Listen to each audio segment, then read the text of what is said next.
Festival టైంలో ఇంటికి వెళ్ళాలంటే పెద్ద టాస్క్ అసలు.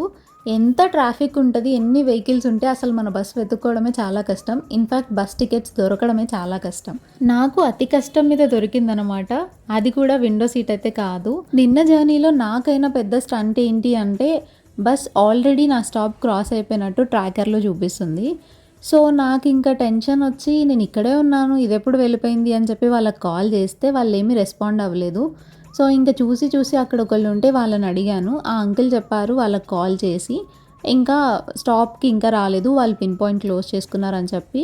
ఇలా క్లోజ్ చేసుకుంటే ఎలా, మనం ఇంకా ఒకవేళ దాటేసి వెళ్ళిపోయిందేమో, వాళ్ళ నుండి కాల్ ఏం రాలేదని చెప్పి నేను తెగ టెన్షన్ పడిపోయాను. ప్రతి దసరా ఇంకా సంక్రాంతికి ఇలాగే ఉంటుందేమో. లాస్ట్ ఇయర్ దసరాకి నేను ఇంటికెళ్ళలేదు. సో, ఇంత రష్ ఉంటదని నేను అస్సలు ఎక్స్‌పెక్ట్ చేయలేదు. సో, ఎట్ లాస్ట్ మనకైతే బస్ దొరికింది అండ్ మార్నింగ్ 4:00కి రీచ్ అయిపోయాము. నన్ను పిక్ చేసుకోవడానికి మా చెల్లి వచ్చింది. ఫర్ ద ఫస్ట్ టైమ్ ఇంత మార్నింగ్ రావడము. సో, అదనమాట ఈ video. And out of the home town ఉన్న వాళ్ళు ఫెస్టివల్‌కి మీ ఇంటికి వెళ్లారా లేదా కమెంట్ చేయండి. అండ్ సూన్ మన ఛానల్‌లో గోల్డ్ కాయిన్ గివ్ అవే ఉంది కాబట్టి మిస్ అవ్వకుండా ఉండాలంటే తప్పకుండా సబ్స్క్రైబ్ చేసుకోండి. See you in another video. By.